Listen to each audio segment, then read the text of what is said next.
France in support of economic refugees as part of the NGO Action contre la faim. He has worked in numerous emergencies across the globe for the Emergency and Rehabilitation Division of the UN Food and Agriculture Organization. And as mentioned before, my name is Loretta Hieber-Girardet. I am the Chief of OCHA's Intercluster Coordination Section in the Program Support Branch of OCHA Geneva.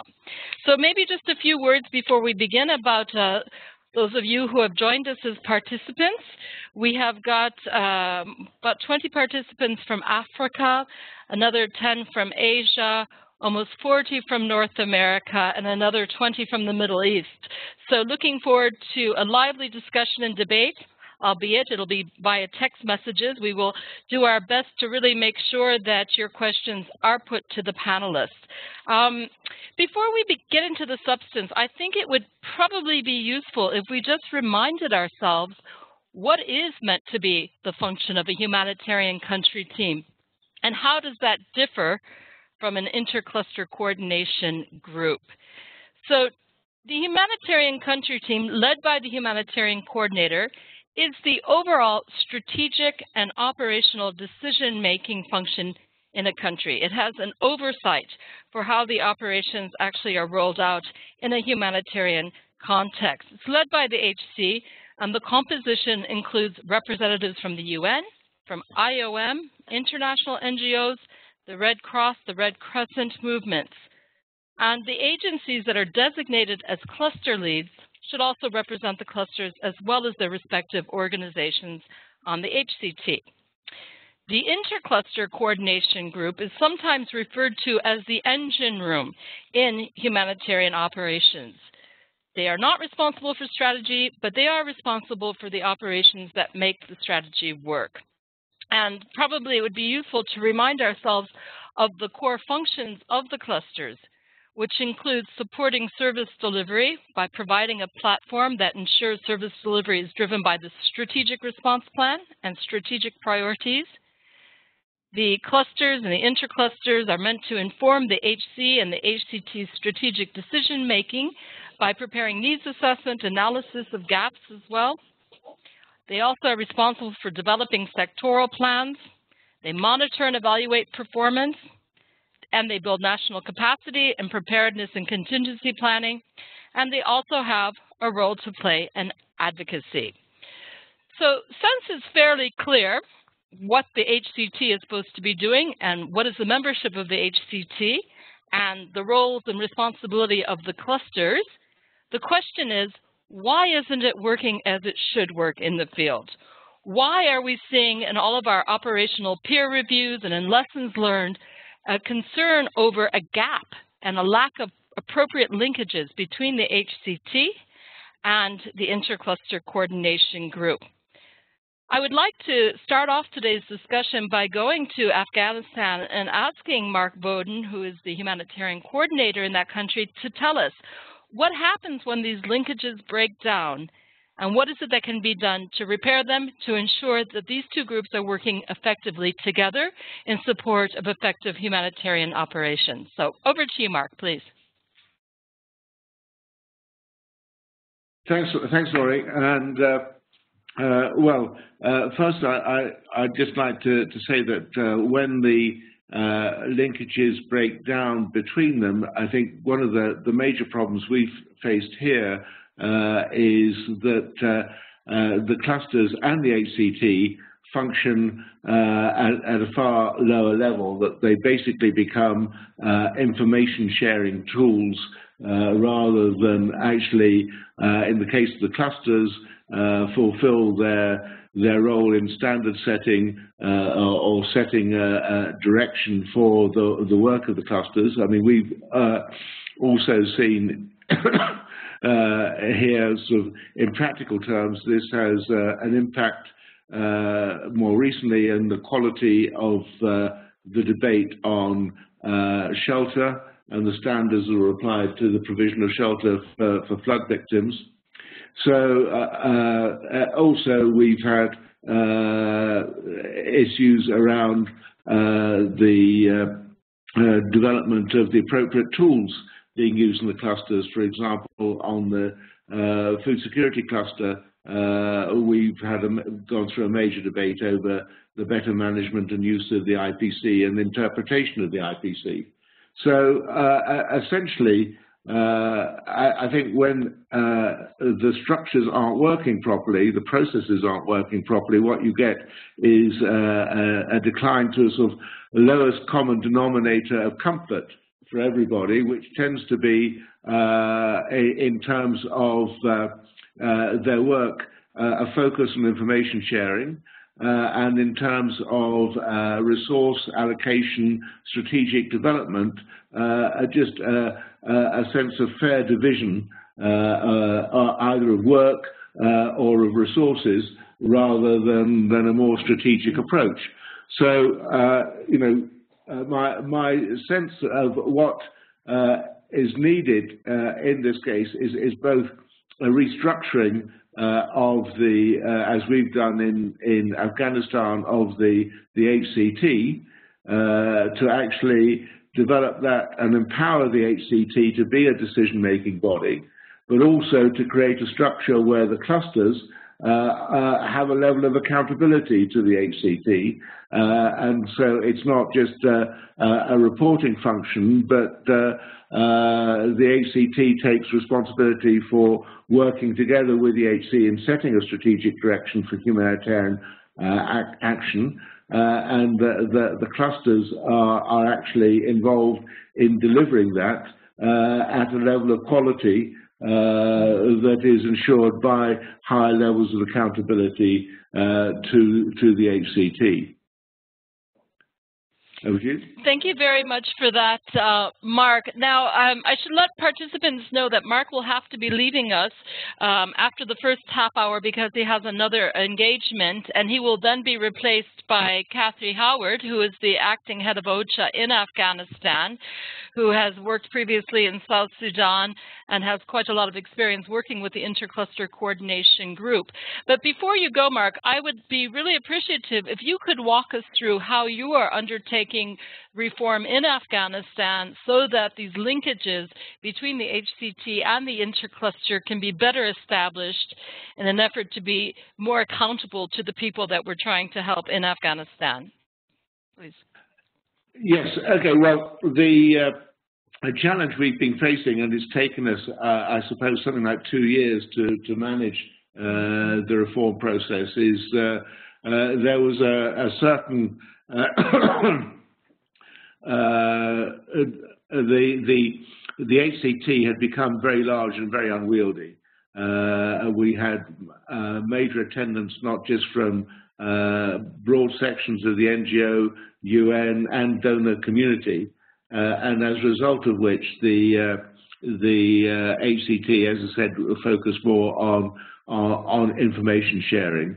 One of the first tasks was to try and streamline the HCT as a means of basically giving them more authority and more power, but we met some obstacles along the way, resistance primarily, interestingly, from the donors, because they were, in a sense, locked down in Kabul, saw the HCT as the only opportunity to get information and to get a better engagement with the humanitarian community. So we also had to provide an alternative to the donors and to manage the donor sort of engagement with the HCT more effectively. On the NGO side, we again are in a country which has 1,200 NGOs with all the problems of coordination, delegation, speaking with, and the delegation that goes with that. And the formula we chose in the end was to make sure we had 3 international NGOs represented on the HCT and 3 national NGOs. And then that also meant that we reduced the UN engagement to the equivalent number, so there was parity, and then maintained observers. So the streamlining was extremely important. And then in terms of the way we tried to look at the clusters was that we've also been engaged in a sort of cluster review, looking at what clusters could be merged and the streamlining of the cluster system as well. Then finally bringing the two together by setting up a structure where one every 3 weeks, well, we have HCT meetings in one form or another every 3 weeks. One is just the core HCT without the clusters, and the other is a broader meeting of the HCT and the clusters together, where we work through the sort of operational challenges that we're addressing. So it's been a mixture of a sort of streamlining and review process, and I'm sorry to have to talk about processes, but also very much with the idea that both structures have more authority and are working within their own areas of competence. And finally, just to say, you know, we've also, in streamlining, looked at things like making sure that on the cluster side, those areas that are probably better dealt with by government or more appropriately handed over to government move there as they become more development issues, and retain their far excuse me, stronger humanitarian focus for the clusters themselves.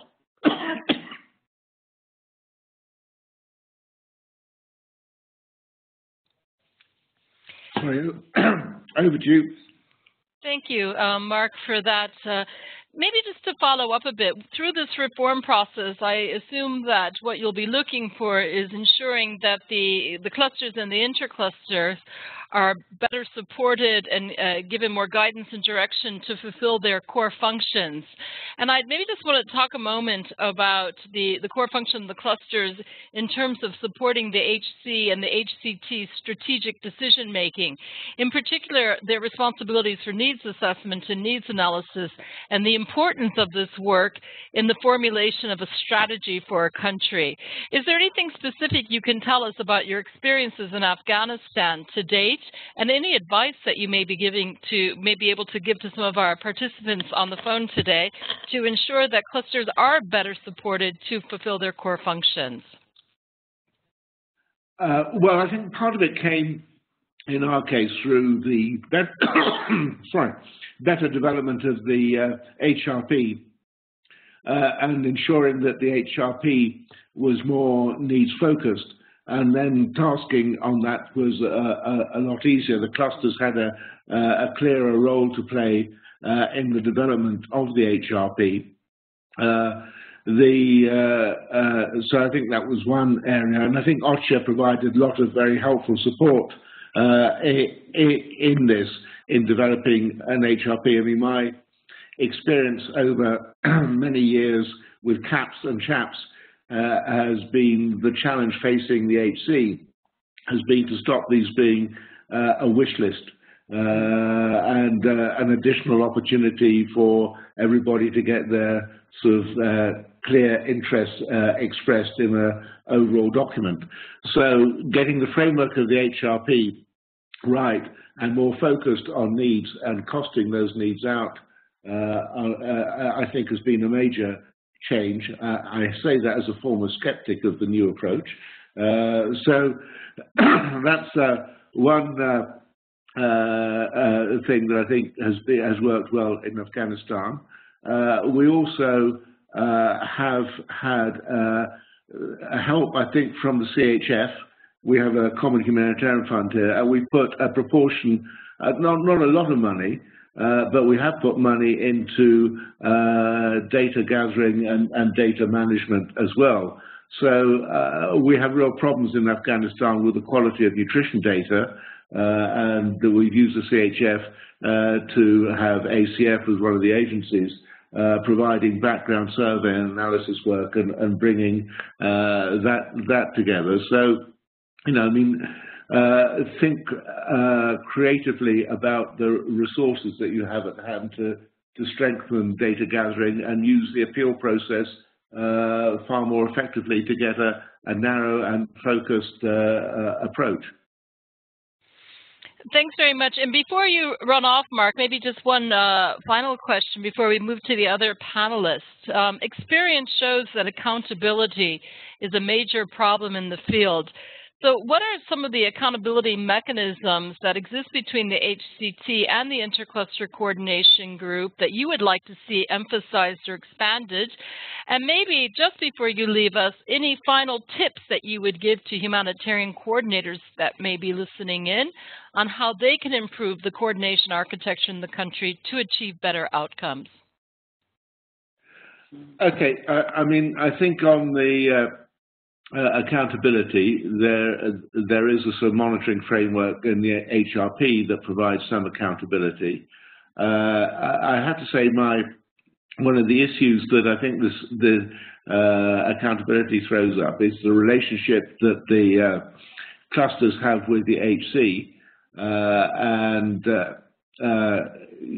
there in previous places I've been, there's sometimes been a challenge as to whether the cluster coordinators cluster leads are responsible to the head of the agency they come from, and what links they have to the HC. I certainly think they need to have a dotted line in terms of at least accountability to the HC. I'm not looking for day-to-day management responsibilities, far from it, but I think that the cluster leads do need to have some responsibility to the humanitarian system as embodied through the HC. So that's one issue I would highlight.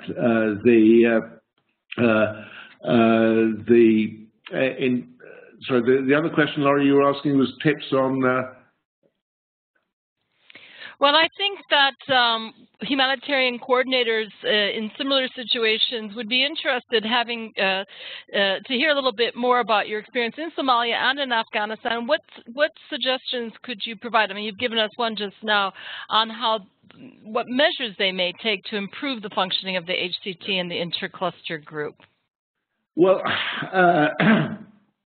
I think you have to develop at least some technical understanding of the various challenges faced in clusters, to know, in a sense, what a good or badly run refugee camp looks like.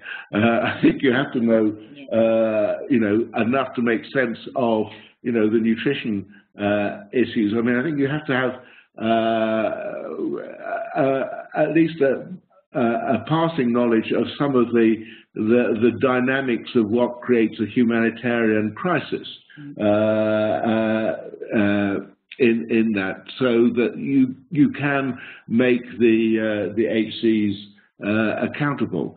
And I suppose part of that, is changing by the way HCs are recruited, and also perhaps some of the training that HCs are getting. But to me, you've got to move from a sort of philosophical grasp of humanitarian issues to some of the practical nuts and bolts of what makes good operations. And I think there also it's learning from your colleagues in agencies, funds and programs. Thanks very much. And maybe one quick question from a participant before you head off. It's a bit of a provocative question, but is it necessary to have both HCTs and intercluster coordination groups? The question is that the HCT is essential as it sets the context or content for the strategy, but is it now not the time to restructure the intercluster coordination group, have a more simple, integrated committee rather than siloed clusters? So that's the question on the table. Is it time to get rid of the intercluster and focus on something else?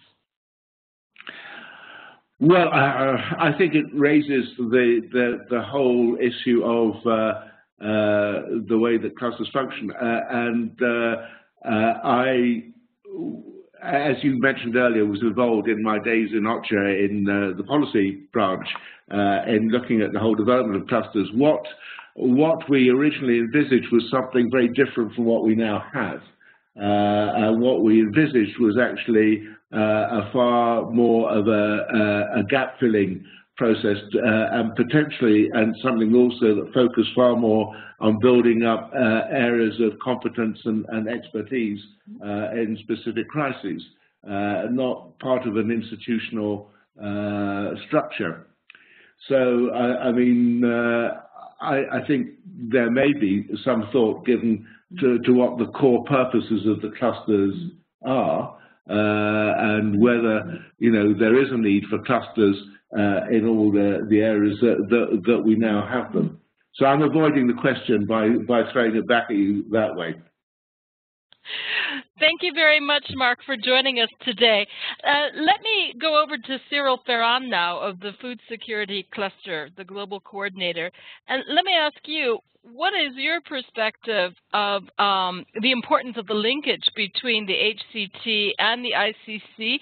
And in your experience, how are these groups working together? I think I will start saying that clusters and the intercluster group is the operational arm of the HCT. So it's the one really with operationalizing strategy that are being set or agreed upon at the HCT level. This includes needs assessment, obviously the HPC, including HNO, SRP, contingency planning, but also, as Mark was saying, also the CHF or the ERF. So I think that these are the core element or the core topics that the cluster would be looking at. Now, obviously, for having effective aid, it requires a strong HCT, but it also requires a strong intercluster group and strong cluster coordinators all together. This is not very often the reality. The reality check when you start looking at what happens, you will certainly realize that we have different possible scenarios, and very often it just takes 10 minutes to read through the HCT meetings minutes and the ICCG or ICG minutes meeting to realize that the two are not really working together. For example, when I've seen a number of countries, I will not name any countries here, but I've seen that from various countries, that the agenda of the HCT is very similar to the agenda of the intercluster group, which obviously raised the question on what the difference is, and obviously this leads to a certain level of confusion. We have also seen that the two groups are working completely independently, and the topics that are being discussed in one group at the HCT level are not at all the topics that are discussed at the ICCG level. And again, I'm strongly believing that the intercluster group is the operational arm of the HCT. So in theory, a number of strategic decisions and action points that are taken at the HCT level should basically be followed by action and discussion at the intercluster group.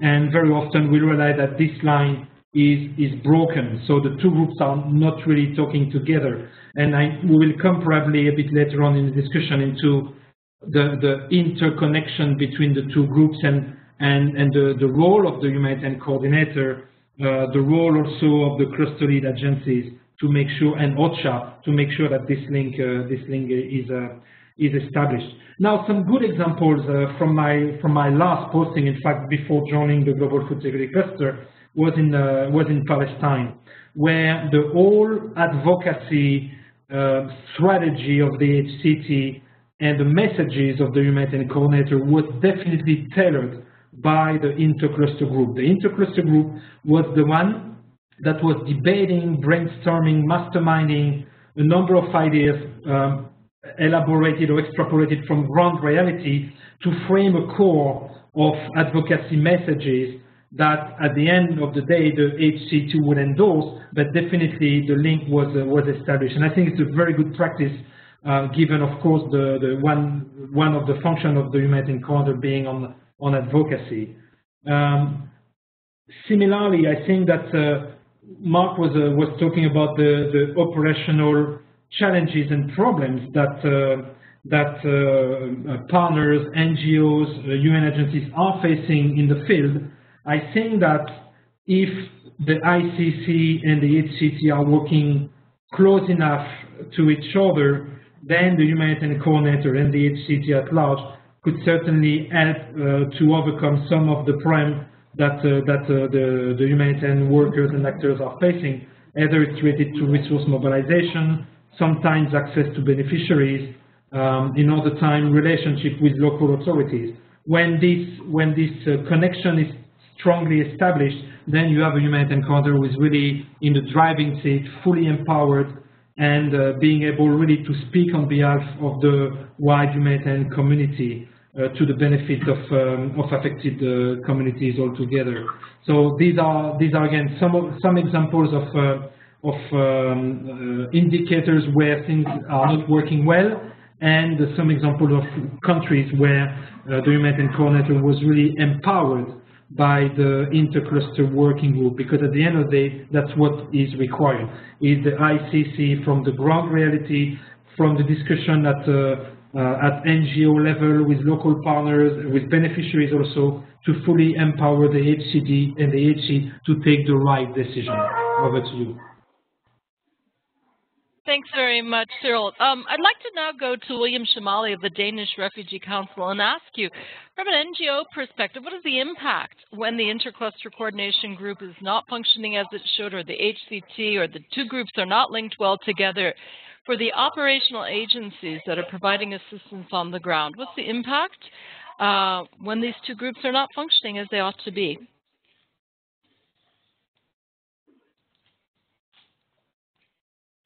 Thank you, Laurie. Well, we do have a problem of perception and practice around the ICC and the HCTs. Without quoting specific surveys or conducting a fully comprehensive one, I would say that on average, both bodies are not fully trusted bodies, especially by civil societies at large.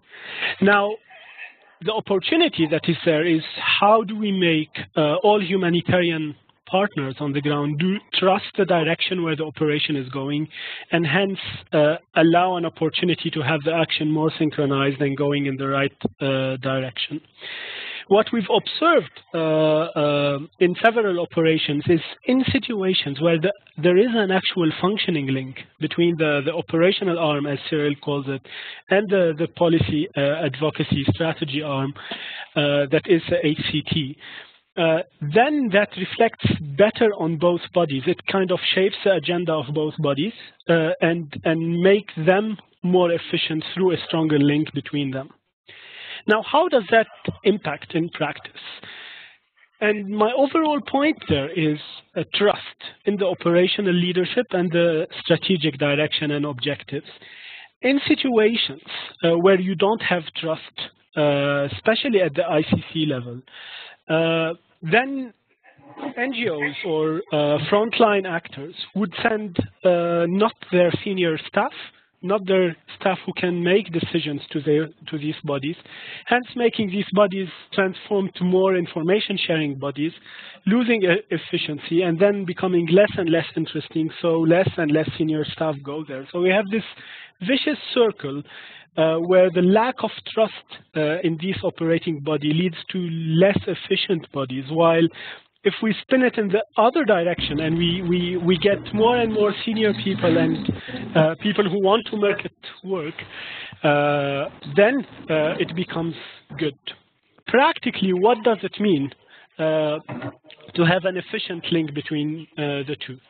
Well, it's quite simple. If we take situations like humanitarian access in conflict zones, if the cluster members are negotiating access using strategies and approaches that are not communicated and not consistent with the way the humanitarian country team is negotiating access at the capital level and at the areas level, then you have a total clash and miscommunication from bodies that are perceived by the government or other groups to be the same while we're sending conflicting messaging, which eventually would reduce our capacity to operate and have access. Another example is normal resource coverage in the different areas. The less we have a proper link between the operational arm and the kind of strategic arm, the greater is the opportunity that we have left out areas where one actor is operating, unable to communicate the needs in a specific area to the ICC, which doesn't reach the HCT and hence is not prioritized. And then you risk not reaching population that otherwise would be reachable if the link was there. But we have seen several situations where the link got stronger because of specific practices, and I've got 4 that comes out really clearly. One is by having the humanitarian coordinator be involved in the intercluster coordination. It doesn't mean that the HC need to attend all the meetings, but it means that the discussion that is being held at the ICC level shouldn't be totally different from the one held at the HCT level. We've seen situations where the first encounter where the HC came to an ICC meeting and presented a totally different view from the discussion and reality that the ICC is witnessing created more friction and clashes and lack of trust, and it required real follow-up to fill this gap. So I think that one important practice is actual personal involvement of the HC in intercluster coordination, either meetings or indirect linkage. And I think that the growing trend of having deputy humanitarian coordinators is an opportunity to have these individuals having more time to be involved and create better linkages at this front. And it's not a one-way liaison in this sense. It's not only up to the HC to come to the ICC, but also it is of great importance to have cluster coordinators and not their representative from the OCHA office. The actual cluster coordinators attend the HCT meeting and make their points and share information in a way that shakes a bit the status quo or the perception if it is totally off reality on the HCT ground. And this doesn't need to happen only in the formal meetings. It can actually happen in parallel. It can happen over the usual coffees and beers and teas that happen. It is very important that there is a direct link between the humanitarian leadership individuals and the cluster leads as individuals. And another important point is the subnational level. Here where the bottom line of impact of a good link happen. Even in situations where we have a good link between the ICC at the capital level with the HCT, this good link cannot be translated to better delivery on the front line unless it trickles down to the subnational level. And here we highly encourage having HCs, deputy HCs, attending meeting at the subnational levels. And this could lead to feeding into the national strategy by real discussions happening on the front line, but as well real support from the capitals to real challenges faced at the subnational level. I stop here, Laurie, on this. Thank you very much. I would like to follow up on your last point about the relationship between national and subnational coordination mechanisms and go back to our colleagues in Kabul, Kathy Howard, and if you could explain to us a little bit how you're tackling the issue of subnational coordination in Afghanistan. We've seen in some contexts now that there's a move away from intercluster coordination groups at a subnational level, focusing instead on area HCTs. What advice do you have for participants in today's teleconference on how to improve those linkages between subnational and national structures? Kathy? Lovely. Thank you very much, Laurie. No, indeed, it often can be the weak link, that's for sure. And it's a great shame that it is the weak link, because we do need to work to actually reversing that. If we're looking at the sort of the principle of a needs-based approach, if we're looking at improved accountability to the communities we're here to serve, the closer we are in the field to the people we're here to serve, obviously that is going to make for a much more strengthened response. So if the coordination structures at the field level are not what they should be, that is going to impact on the response.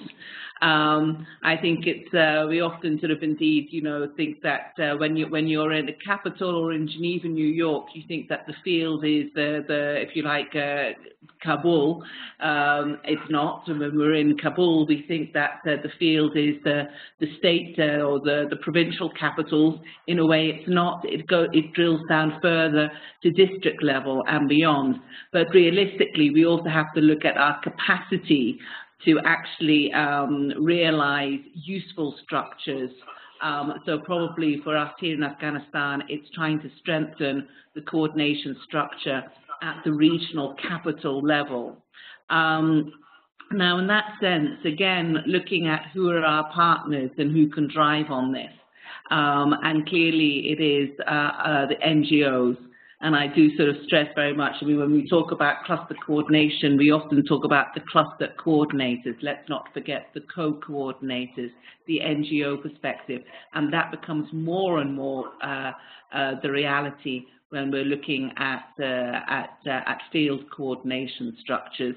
Certainly some of the challenges for Afghanistan is that, and Mark mentioned it earlier on, there's some 1,200 NGOs registered in Afghanistan, but if you actually look at who is doing what where and who is actually able to deliver on humanitarian action in, for instance, the conflict affected parts of Afghanistan, the contested areas, then that 1,200 starts shrinking considerably down to maybe 100 partners plus, if we're lucky, if we're very lucky.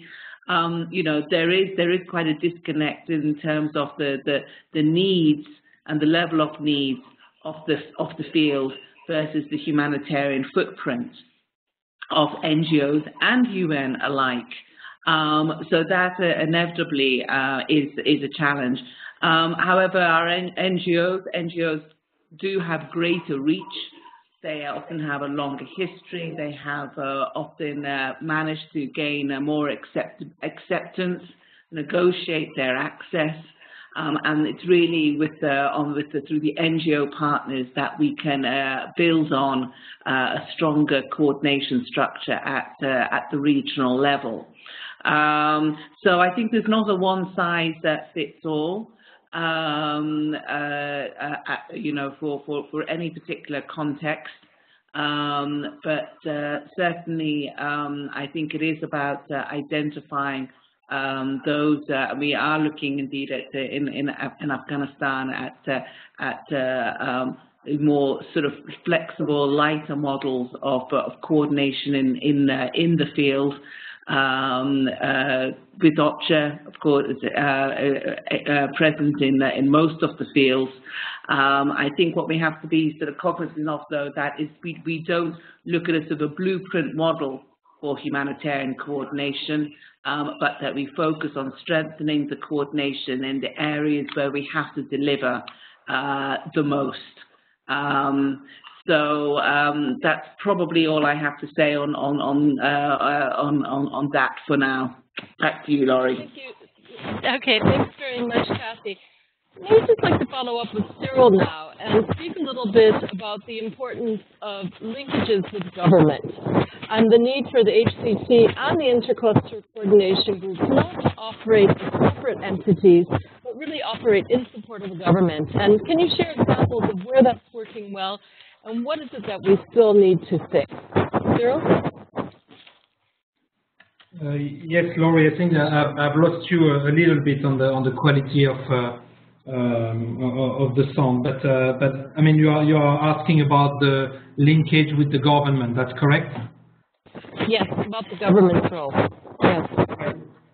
Well, I think from the very beginning, Philippines, for example, is one of the examples where the linkage with the government didn't start extremely well from the beginning, in the sense that the humanitarian community set up coordination system, activated clusters, declared L3 level, but the government, who was having some capacities, was not necessarily fully consulted, for example, on some of the processes. What I think is missing in this particular instance is really the consultation with the government and look at strategically what the added value of the cluster is. If you look at the transformative agenda, it's clearly stating that clusters should be activated more strategically for a limited period of time.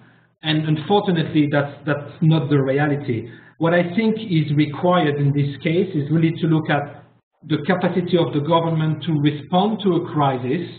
Either they are overwhelmed or overburdened by the crisis, and I think Malawi, the response to the flood in Malawi gave us a bit of an indication of a situation where the government said, you are welcome to give us support, but you know what, we are activating our own coordination setup that they call cluster as well, and provide your support, but we are in the driving seat. So I think there has been a consultation in Malawi that is definitely the way forward. And the lack of consultation with the government, or the lack of identification of what are the triggers, what are the indicators that should decide or help deciding on the activation of the cluster or not, are the same triggers that should be used to decide on the deactivation. And I think that, again, this is not happening, and we are ending up with clusters in protracted crises that are never being shut down, or coordination never handed over to government. So I think that from the very beginning of a crisis, we should engage with the government. The government is having strategies. Let's not forget that often the government doesn't make differentiation between humanitarian and development. They have a country strategy altogether, which is the economic growth of the country that encompasses shocks that require humanitarian intervention, but the overall objective is their development path. So they have their strategies. We don't consult enough with them. And I think that in countries where this is working, we clearly understand, we clearly see that the clusters are really a support to the government, that is not a parallel coordination system, but a real support to the government, and is feeding into the priorities of the government. We are in the past, I would say, when there was the old-fashioned CAP and the project profile being included, the government was often involved in the vetting process of some of the projects. Do the project meet the priorities set by the government or set by the humanitarian community as a whole? This has somehow not been fully recaptured with the new HPC process, and I think it's an area where we need really to look into in future. So I really think the government should be in the driving seat. We don't empower them enough, unfortunately, and we are ending up, as I said, having very often clusters which are becoming redundant, or which are there and don't necessarily even put the government in front of their responsibilities, because when the cluster is activated for 6, 7, 8, sometimes up to 10 years, then you are really wondering if it's really a support to the government or not. And I think not, frankly speaking, but it's because we didn't establish from the very beginning criteria to activate and deactivate, and we don't consult with the government on conditionalities for the deactivation. Over to you. Thank you, Cyril. Yeah, thanks very much. And to follow up on this, part of the transformative agenda was a request to country teams to undertake an annual coordination architecture review to look at whether or not the clusters are functioning as they should, whether it's time to transition out some of the clusters, merge, etc. In your experience, are countries doing this as they are meant to do through the transformative agenda, or is this something that still is a bit of a gap that HCs and HCTs need to take up on a more regular basis? Well, that's a very interesting question, Laurie. I would start saying that the way we are framing the discussion and the question as well is really looking at clusters are almost separate entities. And I think that when we do, for example, the cluster performance monitoring, we are not short of processes and systems which are in theory meant to make the humanitarian community, the clusters, the HCT more accountable. But I think that we are failing in that. I think that by developing more processes, heavy processes, we are losing a bit sometimes of the substance and the accountability dimension on what we are doing, particularly to the affected communities. I think that what we are failing to do is to consider really that the whole is greater than the sum of its parts, in the sense that the ICC or the clusters, you can, when you do the monitoring of the clusters separately, you may consider that they are working and they are fulfilling their basic functions. But I still believe that aid effectiveness will be at stake as long as we are not able to really deliver more as one. And what is quite interesting is that on the development side, I mean, we're talking about the one UN for a long period of time. You would realize that there are integrated projects on the development side, such as the Millennium Development Goal Program, the Human Security Trust Fund, which are very much development-oriented programs and are integrating different organizations with different set of skills. We are still failing to achieve that, I think, at the humanitarian level. And I think that the HCT, or sorry, the HPC together just gives us the illusion that we are integrated, fully integrated, where in fact we are still failing to program and to implement programs, sorry, more than programming. We are failing to implement programs jointly. So as I said, the performance monitoring tool might give you the illusion that the system is working, when in fact we are not looking at the deliverable of the system in a more systematic manner. Over to you. Thank you. Maybe just take a few points that have come from participants, a question about whether or not country teams are required to submit these annual architecture reviews to a central focal point in order to be accountable. In theory, yes, they should be on an annual basis submitting to the ERC a note that says that they have reviewed their coordination structures, they've adjusted them if it's necessary to adjust them to better meet the needs of the population, as dictated by the strategic priorities that have been laid out in their humanitarian response plan. So it is an area of work that requires a little bit more attention, I would say, in the years to come. I'd like to go back to William Shamali now and talk a little bit more about the role of NGOs in the humanitarian coordination system, and in particular when it comes to co-leading clusters and some of the challenges that NGOs are facing in the field when they do co-lead clusters, including making sure that their voices are heard at the HCT, which is typically represented by a cluster lead agency. So, William, your perspective on this, please. Thank you, Lori. Cyril, I just wanted to re-highlight your last point on the illusion that it's functioning. It was brilliantly said. Lori, on your question, NGOs, I think, have a central challenge in coordination. That is, I think, the resource capacity to dedicate the right people in coordination setting. And I start by this for self-blaming or pinpointing on our own capacity to be able to actively send our most senior staff to be involved in coordination. That's rarely the case. And that's rarely the case because today, structurally, the way donors deal with coordination, the way how much coordination has become intense and process-oriented require the most senior staff we have to be very involved, staff that are able to coordinate but do have the added value, the operational added value to bring on the table.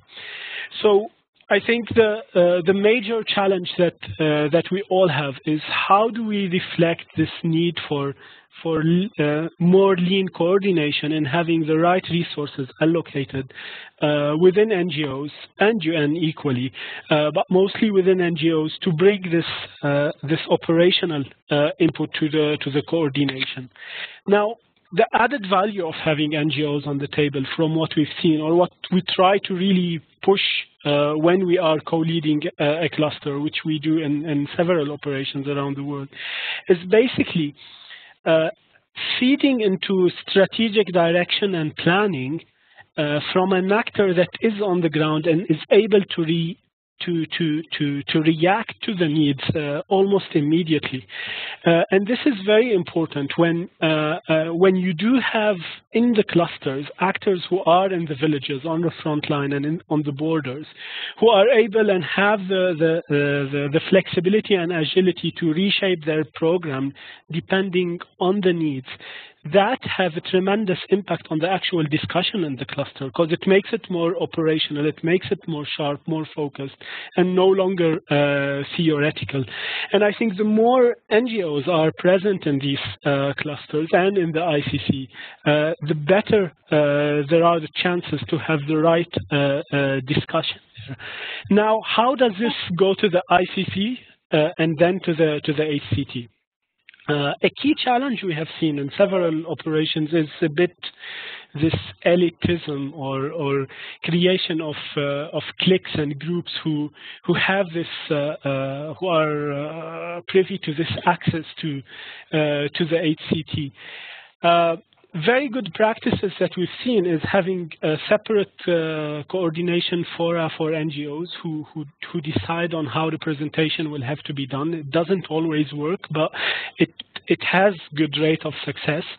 And what is also important is everything related to a parallel process, to the informal influencing that happens outside the meetings, but NGOs do have direct links and direct relationship with cluster leads agencies, individuals who sit on the HCTs or the ICCs, but also the humanitarian coordinator.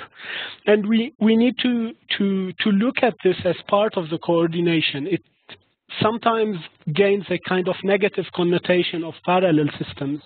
It is not. It is kind of an efficient way to use the formal processes and meetings where NGOs should be sitting, but also create an atmosphere that is backing up and supporting what the cluster coordinator is putting forward. Another important aspect of NGOs participating is to have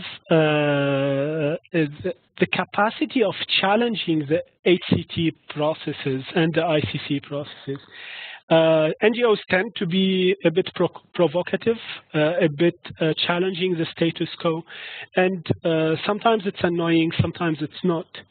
The value added of it is it's having individuals sitting in meetings that are putting pressure on everyone to re-question and reshape the way things are done, and put pressure for more efficiency and pressure for more evidence-based and delivery point-focused discussions.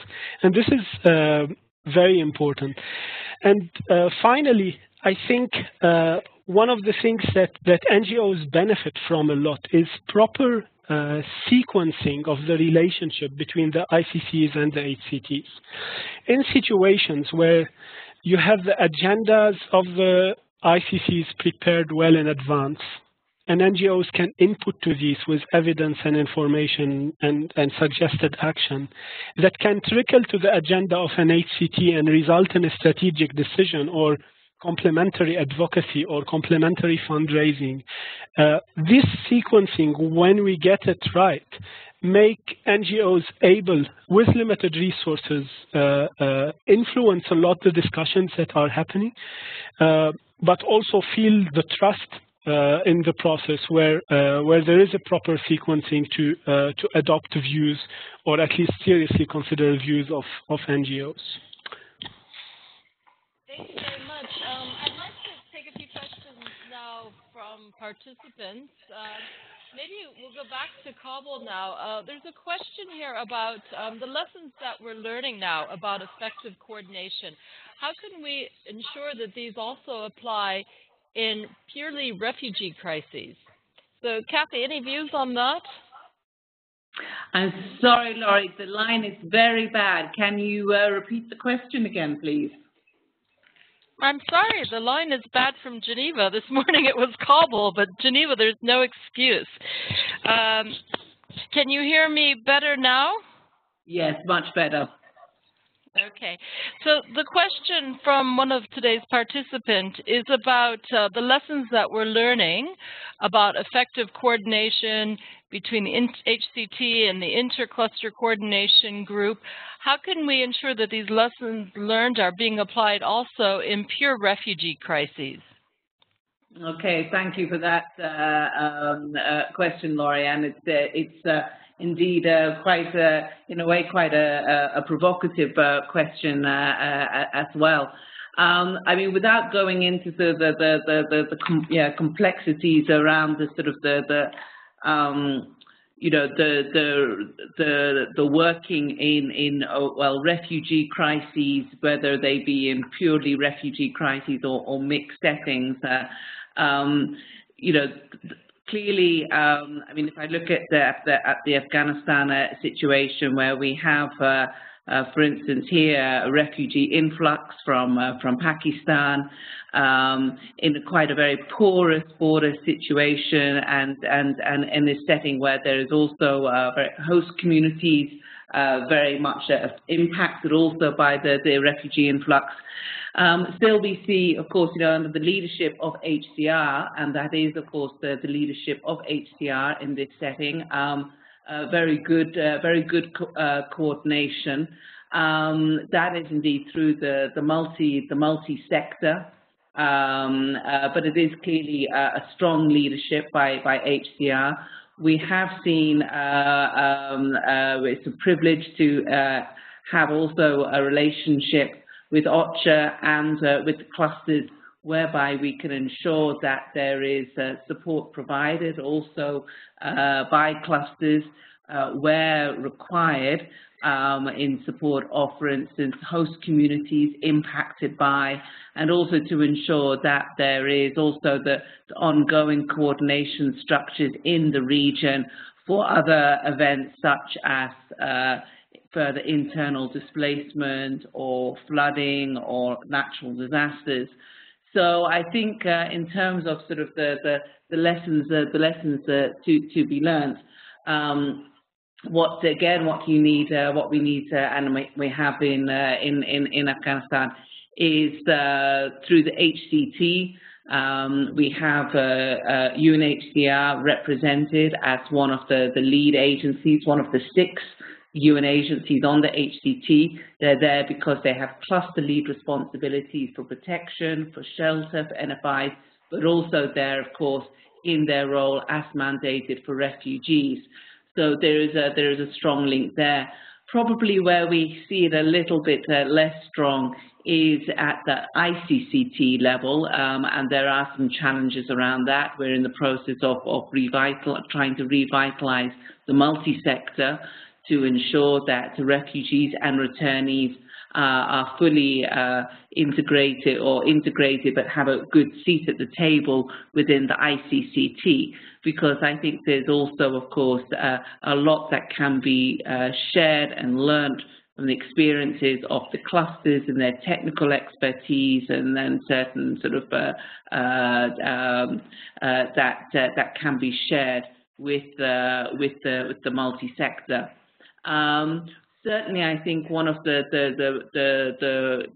very good examples of how we can ensure improved coordination within a refugee response is when we also look at resource mobilization.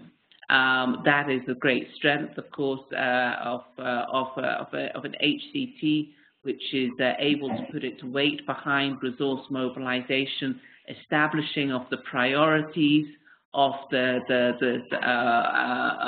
for humanitarian action, and also, of course, the use of whether it be CHF funding or the activation of SURF funding to support whatever emergency does come, whether that be a refugee emergency or elsewhere.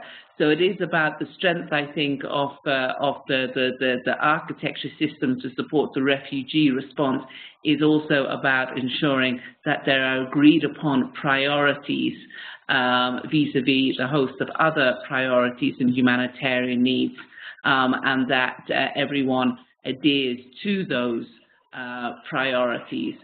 Particularly when it comes to the provision of and mobilizing of resources. And that, of course, is very much the role of the humanitarian coordinator. While OCHA has a strong role with the clusters on resource mobilization, the clusters, HCR does have its responsibilities for its own resource mobilization, but ultimately that does come under the overall country humanitarian strategy as set by the HC. So I think that's an area where we can ensure a closer collaboration and collegiality. Okay, thank you. Okay, thank you very much for that, Kathy. Before we move on to some of the other questions that are coming our way, I'd like to give William Shamali the floor for a few moments just to respond also to this question. Okay. Yeah, I guess it's a great question. I would like to tap on one key element for the civil societies. The cluster system has created a systematic way that sometimes works, sometimes it doesn't, but a way where we can push for NGOs and civil society, including national NGOs, to actively influence national strategies. There is a possibility, a channel, and a clear, legitimate, recognized process where we can actually push and lobby and provide evidence to influence national strategies. This is an area where I think the refugee coordination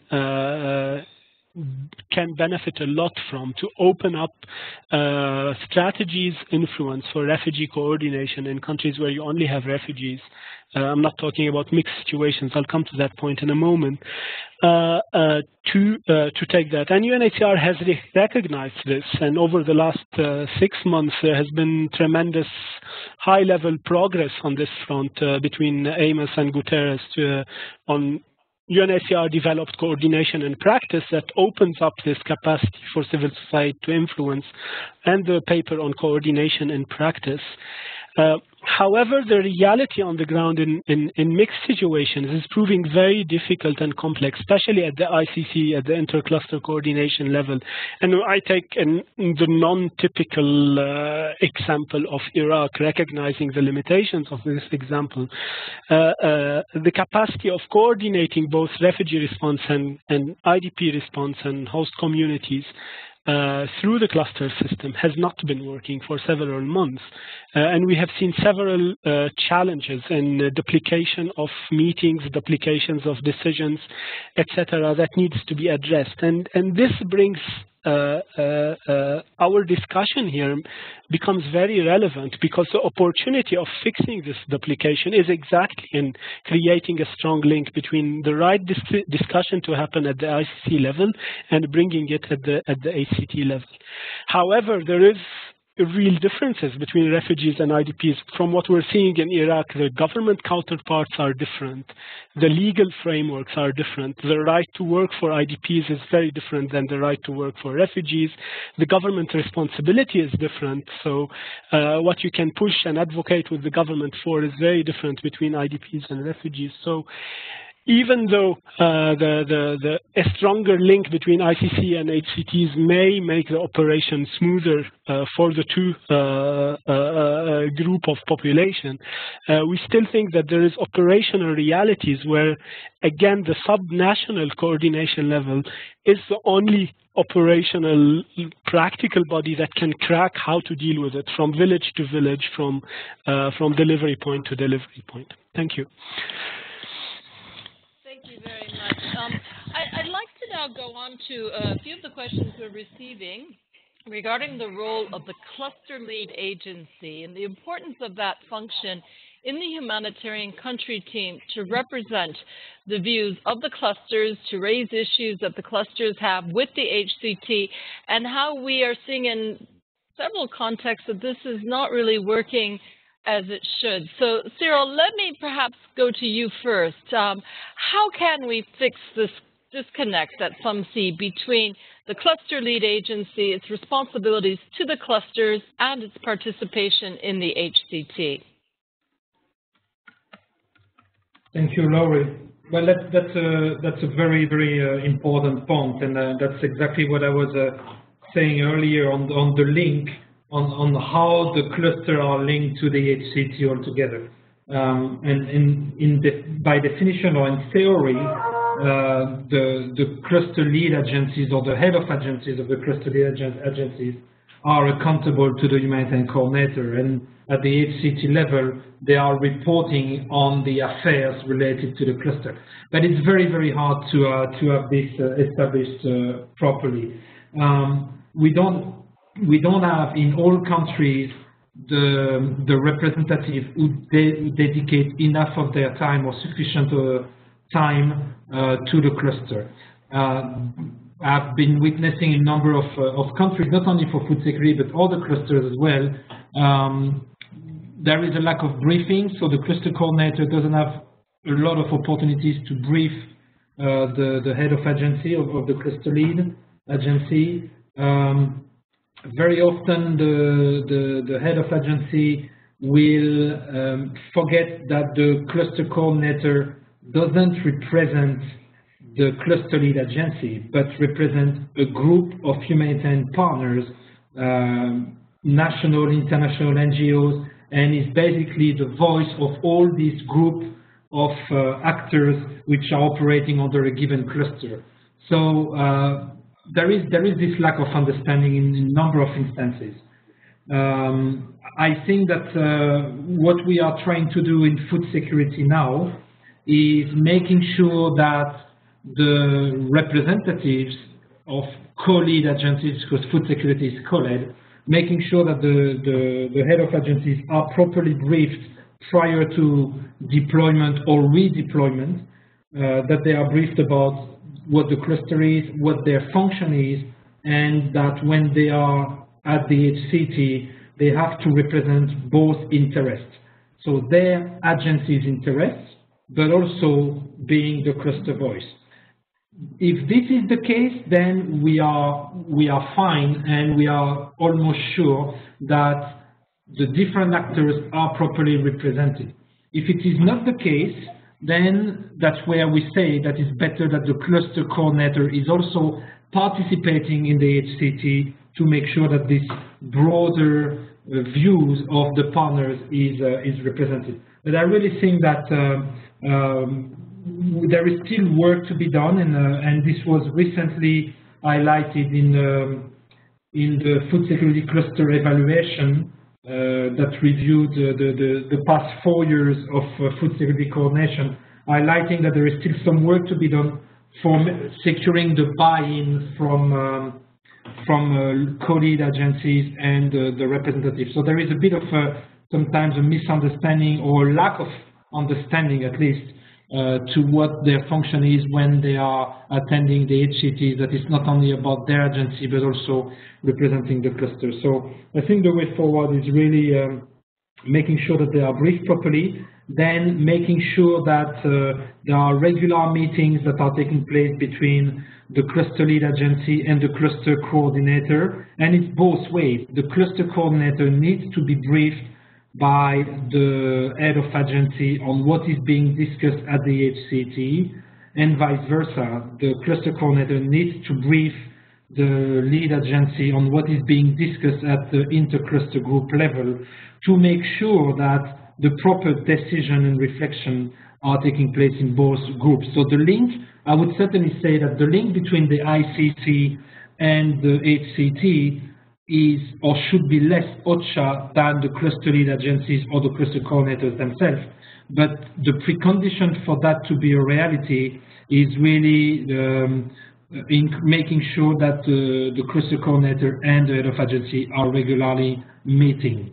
Over to you. Thanks very much. And maybe just to follow up with a comment from one of the participants who's referring to one of the complex emergencies in Africa, writing that the humanitarian coordinator has been reluctant to have cluster coordinators participate even as mere observers in the HCT.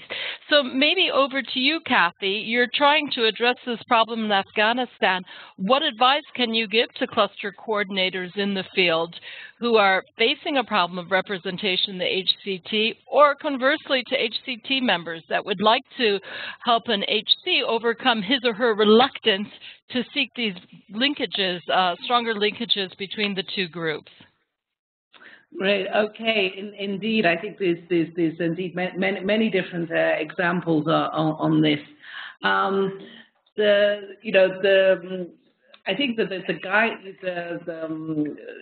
guidance is quite clear from the IASC in terms of what is needed in the relationship between the clusters, the cluster coordinators, and the HCT. This really has to be seen as a common aim, a common objective, a social contract, if you like, between the cluster coordinators and the co-coordinators. I keep on stressing the role of co-coordinators. Let's not forget them in this. And the HCT and ultimately the HC. It is really somewhat incomprehensible to think that the one can be functioning without real representation from the clusters. We talk about the clusters being the ICCT or the Intercluster Working Group being the engine room of operations, and it certainly needs to be empowered and strengthened and have its voice heard. I think there's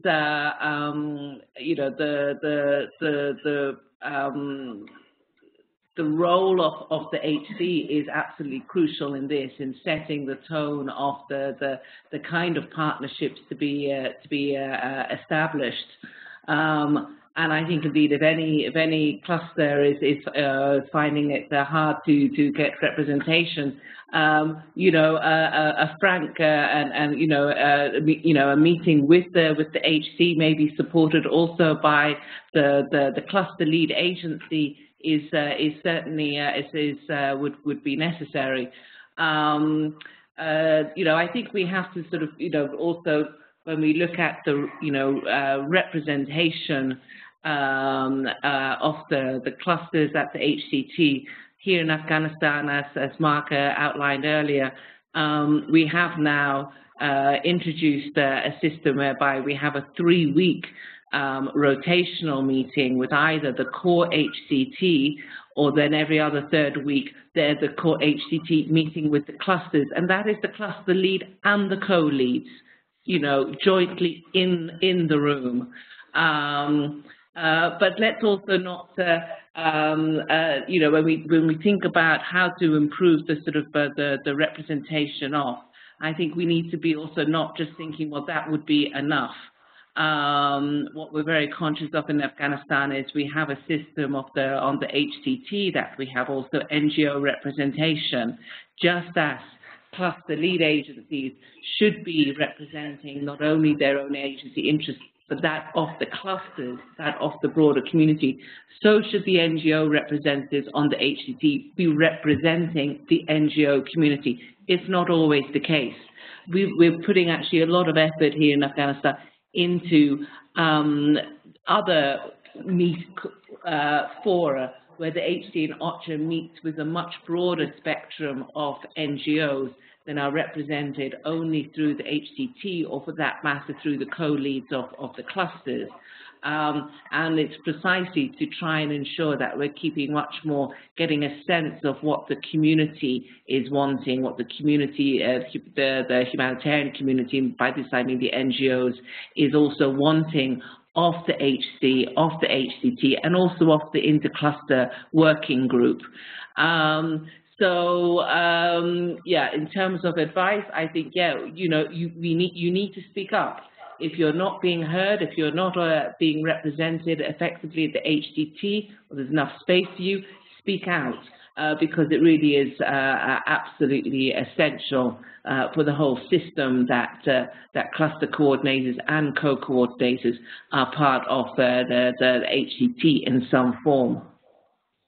Okay, thank you very much for that. Maybe just a comment that I'll read from one of the participants that says, the HCT attending ICC and the cluster coordinators attending HCT meetings, isn't this too much overlapping and repetition of meetings? So a bit of a call for us to be conscious of the amount of time that's required for coordination and to make sure that it's being streamlined.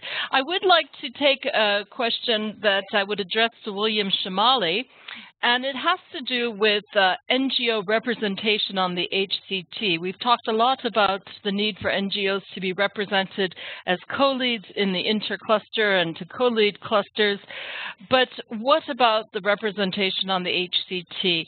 It's not necessarily the case that always the NGO representation on the HCT represents the wider NGO community. So how are we making sure that the voice and the concerns of NGOs are really being addressed in the HCT?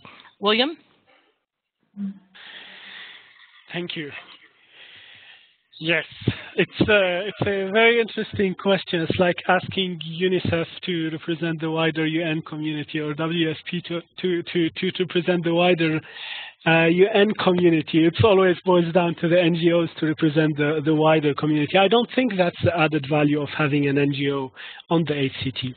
The real added value from our perspective is to have an operational actor who is on the front line to bring first-hand information and try to put pressure on everyone by bringing the reality to the table and bringing information that is qualitative enough without being washed out through consensus building, quantitative data, etc., to become part of the discussion. And honestly, most of the HCTs today do have NGOs around the table, around the world, at least international NGOs. And many of them have NGOs elected by a group of NGOs to be presented. Does that mean that these NGOs are representing the wider community? I don't think so. I think basically what it means is to bring this operational angle, but where NGOs need to focus is to create this information stream in a meaningful way. So representatives do listen to other NGOs concerned, make sure to present them when possible and when there are opportunities, but also most importantly to bring back the discussion to the NGO fora and say, okay, this is where the discussion is going, and if 90 NGOs disagree, then they have to make the noise and make their point, and that doesn't only have to be through one NGO representative on the HCT. Yeah, in short, I think where we need to focus is not on the representational value, but on the type of representation that is around the table, and that's actually a frontline operational body that is trying to sharpen the discussion all the time and bring field reality to the capital. Thank you very much. We started today's conversation noting that our operational peer reviews have demonstrated that there is a lack of effective linkages between the HCT and the Intercluster Coordination Group. I'd like to end today's discussion on another reflection from these operational peer reviews, and that is one that seems to be demonstrating that neither the HCT nor the Intercluster Coordination Group is proving to be very effective in terms of accountability to affected people, that we are not seeing countries put in place the appropriate mechanisms, whether it's communicating with communities, whether it's feedback mechanisms, that is actually demonstrating that we are being accountable to the people living in crisis situations. So I'd like to go to you, Cyril, and ask you, what is it that both HCTs and the intercluster should do jointly as well as individually to make sure that we can be more accountable to the people in the humanitarian crisis settings where we are working? I think, Laurie, you named it. But one is that I think that there is a lack of trained and skilled people on what accountability to affected population means, what it entails, and what the different options are.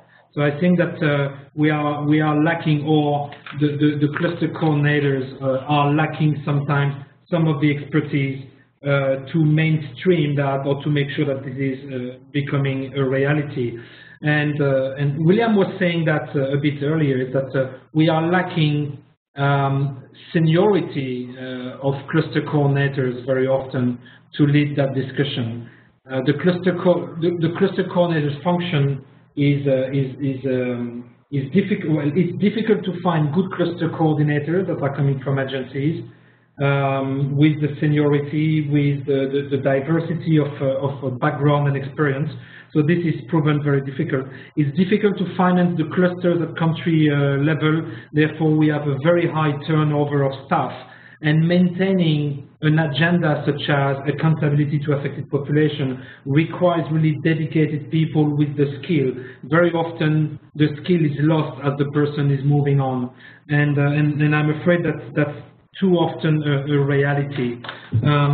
So we need to make the effort that the pool of cluster coordinators that are deployed in the field are receiving the proper background and training, and that's required. Again, it's not a single agency or a single cluster task.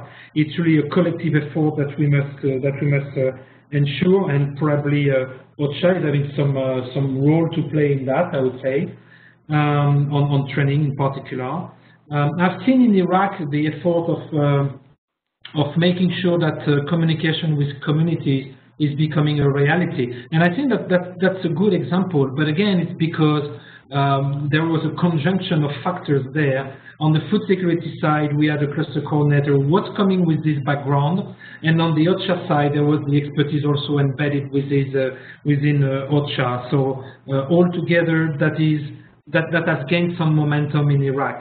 But as I said, it's not a unique case, but it's too ad hoc, and it depends very much on the profile of people we are facing. So not to take too long, because we are reaching almost the end of the webinar. I really think that what is lacking at the moment is really the skills. The cluster coordinators have to be properly trained, and the cluster lead agencies and the global clusters have also to be able to overcome this high rotation level of staff where we are losing momentum and expertise, I would say, almost every 3 to 6 months. Over to you. Thanks very much. I'm just reading some of the chat in which we're reminded that there's not a lot of people with expertise available to support accountability efforts in the field. But another comment, maybe we are getting ahead of ourselves talking about accountability to communities when we haven't quite sorted out coordination issues amongst ourselves first. So perhaps before we leave and give our panelists the final few words, I'd like to just point out that there are different resources available to country offices that do require support to review and to improve HCT and intercluster coordination collaboration. I would remind you of the ISC reference module for cluster coordination at country level. We talked about it today, the importance of having annual coordination architecture reviewed to make sure that the coordination that is in the country is fit for purpose, that it's aligned to the strategic objectives of the humanitarian response plan. Also, the cluster coordination monitoring tool has been used in 12 countries so far. It should be used, if possible, by several clusters at once so you get an overview of how the clusters are functioning.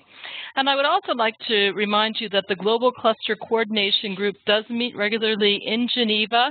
Its objective is to provide support to the field, so if you are aware that there are coordination problems, please do not hesitate to let me know or to let our team know so that we will be able to provide any technical support either remotely or in the field.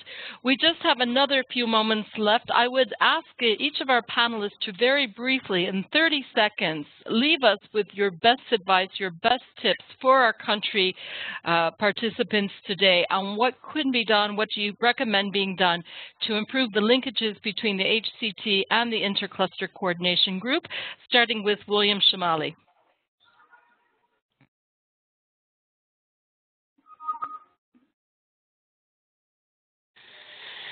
Well, it's quite simple. The most senior people need to be at the subnational level, pushing up to the capital with real-time feedback and operational strategic observation to make coordination work. That's what will crack the distance between ICC and HCTs and will make any strong link really meaningful for delivery. Thank you very much. Cyril, over to you. Very briefly, I think that the humanitarian coordinators need to make the effort to go down to the cluster coordinators and meet them either at the ICC or ICG level or even in the field. And I think that having field visit with humanitarian coordinator and the visit being led by cluster coordinators and NGO partners is really a great initiative that I've been witnessing in a number of countries. So I think that it provides ground reality to the humanitarian coordinator together with the cluster coordinators and gives great motivation also to the cluster coordinators. Over to you. Thank you, Cyril. And finally, Kathy from Kabul, a country which is undertaking a reform process right now on the HCT and Intercluster. Any final tips for our audience? Well, tips, I think it's more just to say that we need to have the right people in the right place. It's already been mentioned that needs to be strengthened at the field level. It is from the ground up. This is where the true accountability lies. And we need to get resources. We need to get predictable, regular resources for the funding of cluster coordinator and co-lead positions. Can't stress enough the importance of NGOs as co-lead NGOs in this whole process. Excellent. Thank you very much. I'd like to really thank our panelists today, Cyril, Mark Bowden, Kathy Howard, William Shamali, and I very much appreciate the time participants have taken to address your questions. I'd also like to do a little forward advertising for the state team. There are some upcoming webinars on accountability to affected people, rapid response mechanisms, and making the business case for preparedness. So for me, Loretta Hieber-Girardet from OCHA, wishing you a very pleasant afternoon. Thank you for joining us.